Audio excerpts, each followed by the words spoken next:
Oi, gente, tudo bem? Que a graça e a paz de nosso Senhor Jesus Cristo esteja com todos.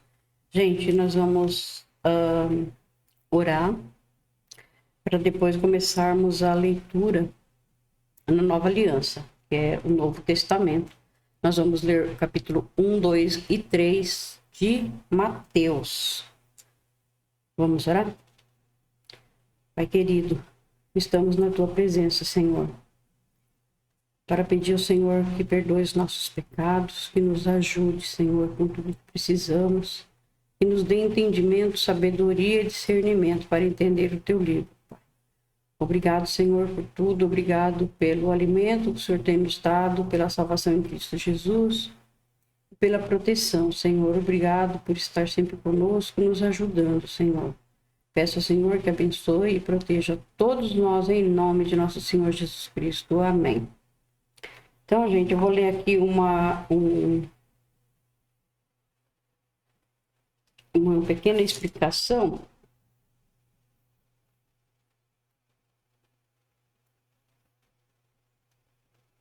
Esta lista dos nomes dos antepassados de Jesus Cristo, quer mostrar que ele é o Messias, isto é, o Rei dos Judeus, em quem a história de Israel chega a seu ponto alto. A lista passa pelo rei Davi, que foi o mais famoso rei de Israel, e chega até Abraão, o patriarca, por meio de quem Deus iria abençoar todos os povos do mundo. Né? Vocês lembram que nós já lemos, né, sobre ele? A lista de antepassados em Lucas é diferente. Então, aqui começa por Davi, e em Lucas já vai começar diferente. Então, vamos ler para entendermos, tá bom, gente? Esta é a lista dos antepassados de Jesus Cristo, descendentes de Davi, que era descendente de Abraão. Abraão foi pai de Isaque. Isaque foi pai de Jacó. E Jacó foi pai de Judá e dos seus irmãos. Judá foi pai de Pérez e de Zera. E a mãe deles foi Tamar. Pérez foi pai de Esrom, que foi pai de Arão. Arão foi pai de Aminadab, que foi pai de Nazon, que foi pai de Salmon. Salmon foi pai de Boaz. Lembra-se do Salmon? Ele casou com a Raabe e teve o filho Boaz, né? Vamos lá. Que foi pai de Nazon, que foi pai de Salmon. Salmon foi pai de Boaz e a mãe de Boaz foi Raabe. Boaz foi pai de Obed e a mãe de Obed foi Ruth. Também lemos sobre Ruth. Obed foi pai de Jessé, que foi pai do rei Davi. Davi e a mulher que tinha sido esposa de Urias foram os pais de Salomão. Salomão foi pai de Roboão, que foi pai de Abias, que foi pai de Asa. Asa foi pai de Josafá, que foi pai de Jorão, que foi pai de Uzias. Uzias foi pai de Jotão, que foi pai de Acás, que foi pai de Ezequias. Ezequias foi pai de Manassés, que foi pai de Amon, que foi pai de Josias. Josias foi pai de Jeconias e dos seus irmãos, no tempo em que os israelitas foram levados como prisioneiros para a Babilônia. Depois que o povo foi levado para a Babilônia, Jeconias foi pai de Salatiel, que foi pai de Zorobabel. Zorobabel foi pai de Abiúde, que foi pai de Eliaquim, que foi pai de Azor. Azor foi pai de Sadoque. que foi pai de Aquim, que foi pai de Eliúde. Eliúde foi pai de Eleazar, que foi pai de Matã, que foi pai de Jacó. Jacó foi pai de José, marido de Maria. E ela foi a mãe de Jesus. Esse Jacó aqui não tem nada a ver, tá? E nem o José também não tem nada a ver com o José do Egito, é outro. Ó, então Eliúde foi pai de Eleazar, que foi pai de Matã, que foi pai de Jacó. Então, esse Jacó aqui, ele era filho de Matã.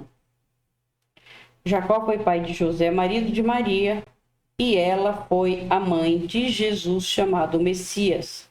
Assim houve 14 gerações desde Abraão até Davi e 14 desde Davi até que os israelitas foram levados para a Babilônia.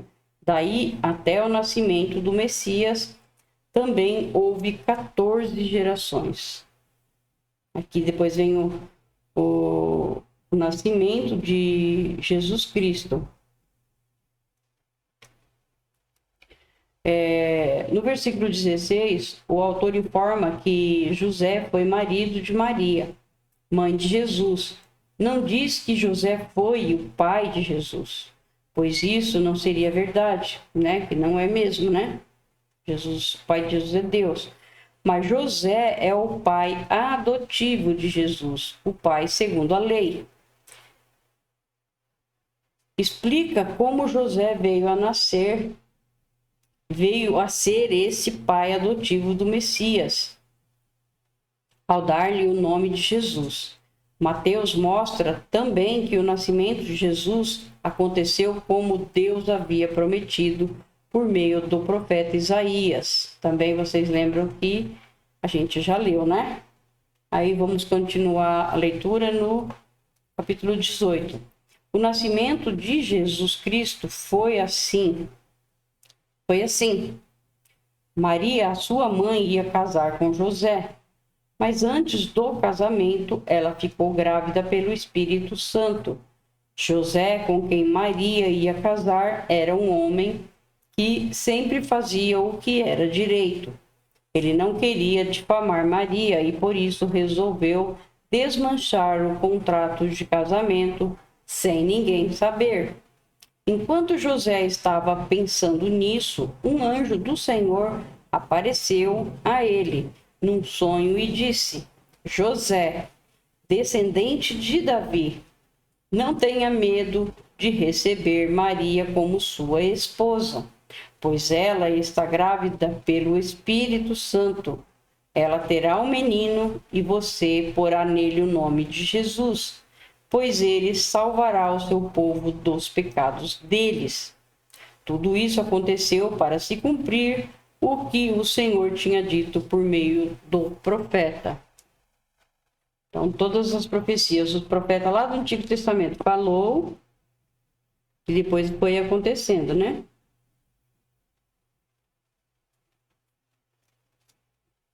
Vamos lá.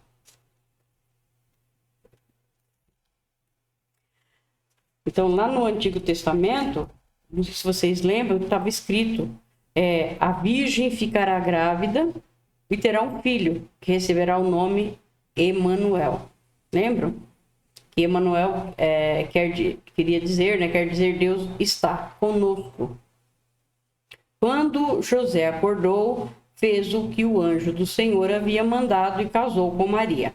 Porém, não teve relações com ela até que a criança nasceu. E José pôs no menino o nome de Jesus. Aí vamos ao 2. Jesus nasceu na cidade de Belém, na região da Judéia, quando Herodes era rei da terra de Israel. Nesse tempo, alguns homens que estudavam as estrelas vieram do Oriente e chegaram a Jerusalém. Vou repetir, tá? Esse pequeno versículo. Jesus nasceu na cidade de Belém, na região da Judéia, quando Herodes era rei da terra de Israel. Nesse tempo, alguns homens que estudavam as estrelas vieram do Oriente e chegaram a Jerusalém. Eles perguntaram: onde está o menino que nasceu para ser o rei dos judeus? Nós vimos a estrela dele no Oriente e viemos adorá-lo. Quando o rei Herodes soube disso, ficou muito preocupado, e todo o povo de Jerusalém também ficou. Então Herodes reuniu os chefes dos sacerdotes e os mestres da lei e perguntou onde devia nascer o Messias. Eles responderam: na cidade de Belém, na região da Judéia, pois o profeta escreveu o seguinte: você, Belém, da terra de Judá. Também nós lemos essa profecia, lembram? Você, Belém, da terra de Judá, de modo nenhum é a menor entre as principais cidades de Judá, pois de você sairá o líder que guiará o meu povo de Israel. Vocês lembram que nós lemos, né? Essa profecia. Então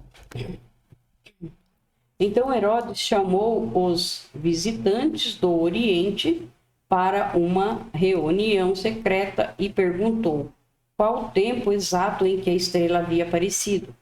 E eles disseram, depois os mandou a Belém com a seguinte ordem: vão e procurem informações bem certas sobre o menino. E quando o encontrarem, me avisem, para eu também ir adorá-lo. Olha a falsidade, né? Depois de receberem a ordem do rei, os visitantes foram embora. No caminho, viram a estrela, a mesma que tinham visto no Oriente. Ela foi adiante deles e parou acima do lugar onde o menino estava. Quando viram a estrela, eles ficaram muito alegres e felizes. Entraram na casa e encontraram o menino com Maria, a sua mãe. Então se ajoelharam diante dele e o adoraram. Depois abriram seus cofres e lhe ofereceram presentes: ouro, incenso e mirra.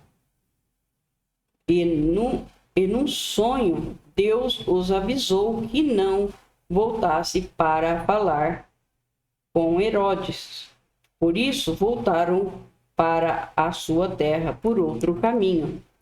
Então, o Senhor já avisou, né? Esses homens, que não fala quantos, as pessoas falam que eram os 3 magos, mas não fala que é 3, fala os homens. Então, muita gente acha que eram 3 por causa dos 3 presentes, né? Mas também não podemos falar que era, porque não está escrito isso, né? Então vamos ler e entender o que o Senhor deixou e não o que nós achamos, né?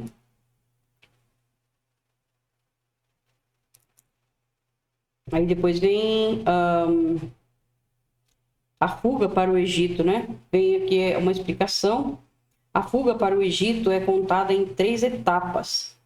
Cada uma delas terminando com a citação de uma passagem do Antigo Testamento, como aconteceu com Israel, o primeiro filho de Deus.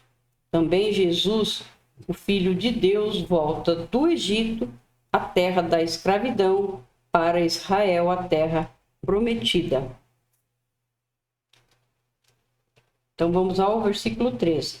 Depois que os visitantes foram embora, um anjo do Senhor apareceu num sonho a José e disse: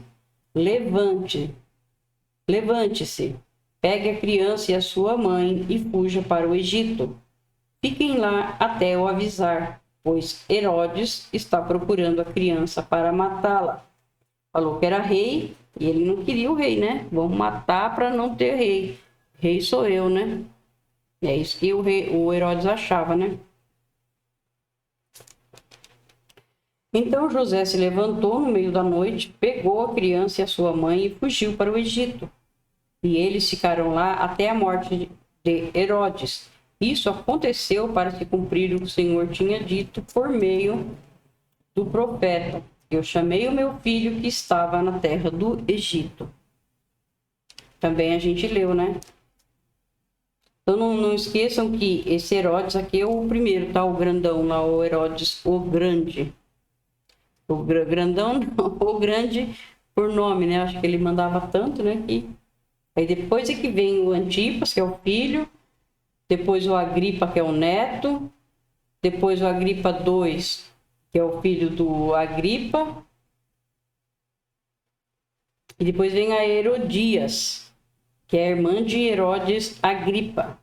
Ela casou primeiro com Herodes Filipe, um tio que morava em Roma, com quem teve uma filha, Salomé. Depois casou com outro tio, Herodes Antipas, meio-irmão de Herodes Filipe.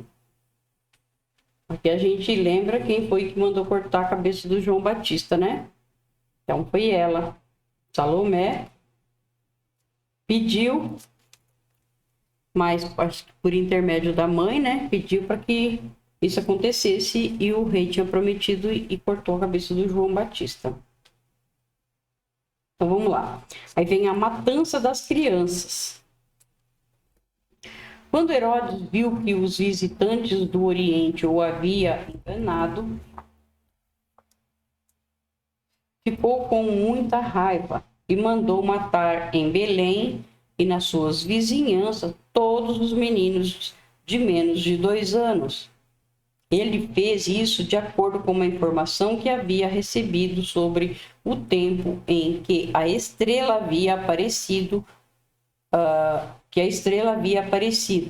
Assim se cumpriu o que o profeta Jeremias tinha dito. Lembra, gente, que nós lemos lá que o faraó tinha mandado matar as criancinhas pequenas? Então, aqui aconteceu com o Herodes. Ele soube que Jesus era o rei e queria matá-lo. Então, mandou matar todos de 2 anos, né? Menos de 2 anos. Ouviu-se um som em Ramá, o som de um choro amargo. Então, assim se cumpriu o que o profeta Jeremias tinha dito. Ouviu-se um som em Ramá, o som de um choro amargo. Era Raquel chorando pelos seus filhos. Ela não quis ser consolada, pois todos estavam mortos. Então, aqui, todas as criancinhas abaixo de 2 anos estavam sendo mortas. E aí a gente entende aqui que a Raquel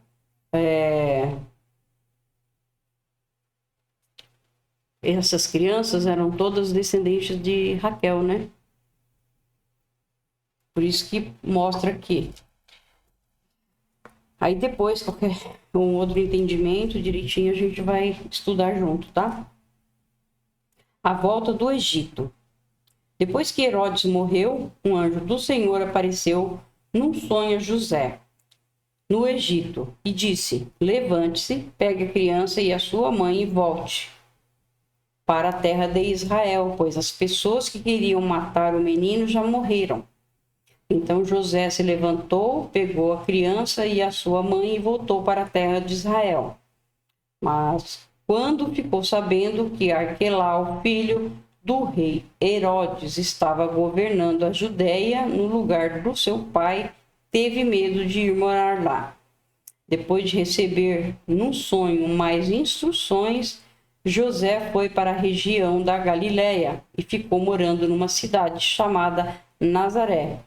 Isso aconteceu para se cumprir o que os profetas tinham dito: o Messias será chamado de Nazareno. Aí depois vem a mensagem do João Batista. Ele é o precursor do Senhor Jesus, né? Agora nós vamos ao 3. Naquele tempo, João Batista foi para o deserto da Judéia e começou a pregar, dizendo: arrependam-se, dos seus pecados, porque o reino do céu está perto. A respeito de João, o profeta Isaías tinha escrito o seguinte: alguém está gritando no deserto, preparam o caminho para o Senhor passar, abram estradas retas para ele. A gente sabe que João Batista, ele era filho de Isabel, que não podia ter filho, e depois de idosa ela teve filho, e ele foi pregar, né, foi pregar a salvação, e ele vestia uma roupa de pele e comia gafanhotos e mel. Então, ele que veio para anunciar o Senhor Jesus. Como ele tinha nascido primeiro, o Senhor Jesus, né? Eles eram primos e ele nasceu primeiro. E ele veio, como o profeta falou, para o deserto, né? Preparando o caminho. Então, ele veio e preparou o caminho para o Senhor passar, que foi o Senhor Jesus, né? Ele preparou, o Senhor Jesus veio, né? Para se apresentar. João usava uma roupa feita de pelos de camelo e um cinto de couro, e comia gafanhotos e mel do mato. Os moradores de Jerusalém, da região da Judéia e de todos os lugares em volta do rio Jordão iam ouvi-lo. Eles confessavam seus pecados e João os batizava no rio Jordão. Quando João viu que muitos fariseus e saduceus vinham para serem batizados por ele, disse: ninhada de cobras venenosas, porque João sabia porque eles estavam vindo, né? Ninhadas de cobras venenosas. Quem disse que vocês escaparão do terrível castigo que Deus vai mandar? Façam coisas que mostrem que vocês se arrependeram dos seus pecados e não digam uns aos outros: Abraão é nosso antepassado. Pois eu afirmo a vocês que até destas pedras Deus pode fazer descendentes de Abraão. O machado já está pronto para cortar as árvores pela raiz. Toda árvore que não dá frutas boas será cortada e jogada no fogo. Então, todas as pessoas que não forem corretas e obedecer ao Senhor Jesus são pessoas que não são dele. Então, só tem dois caminhos, né? Jesus Cristo, que é o caminho, a verdade e a vida, e o caminho do inimigo. Se não é dele, então ele é cortado e lançado fora, né? O machado já está pronto, né? Ó, para cortar as árvores pela raiz. Toda árvore que não dá frutas boas será cortada e jogada no fogo. Eu os batizo com água para mostrar que vocês se arrependeram dos seus pecados. Mas aquele que virá depois de mim os batizará com o Espírito Santo e fogo. Então, vocês pensam bem aqui, ó, Espírito Santo e fogo. Tanto ele vai batizar, o Senhor Jesus veio para batizar com o Espírito Santo ou com fogo. Aí você escolhe, você quer ser batizado com o Espírito Santo de Deus, ou se você é do mal, vai ser do fogo. Não é isso que ele falou ali, agora há pouco ali? Ia cortar e ia ser lançado no fogo. Então o Senhor Jesus vinha para isso, ó. Ele ia batizar com o Espírito Santo e fogo. O que é dele é o Espírito Santo, o que não é com fogo. Ele é mais importante do que eu e não mereço a honra de carregar as sandálias dele. Com a pá que tem na mão, ele vai separar o trigo da palha. Guardará o trigo no seu depósito, mas queimará a palha no fogo, que nunca se apaga. Olha só, gente. O Senhor Jesus veio para isso, trazer o Espírito Santo e o fogo. Aí a pessoa escolhe, né? Aqui vem o batismo de Jesus. Naqueles dias, Jesus foi da Galiléia até o rio Jordão, a fim de ser batizado por João Batista. Mas João tentou convencê-lo a mudar de ideia, dizendo assim: eu é que preciso ser batizado por você, e você está querendo que eu o batize? Mas Jesus respondeu: deixe que seja assim agora, pois é dessa maneira que faremos tudo o que Deus quer. E João concordou. Logo que foi batizado, Jesus saiu da água. Logo que foi batizado, Jesus saiu da água. O céu se abriu e Jesus viu o Espírito de Deus descer como uma pomba e pousar sobre ele. E do céu veio uma voz que disse: este é o meu filho querido, que me dá muita alegria. Então, terminamos o capítulo 3. Agradeço a Deus por mais essa leitura, Senhor. Obrigado, Pai, por nos dar entendimento, por nos dar sabedoria para entender a Tua palavra, Senhor. Fique conosco, Senhor. Precisamos de Ti o tempo todo. Peço que o Senhor abençoe e proteja cada um de nós, em nome de nosso Senhor Jesus Cristo. Amém.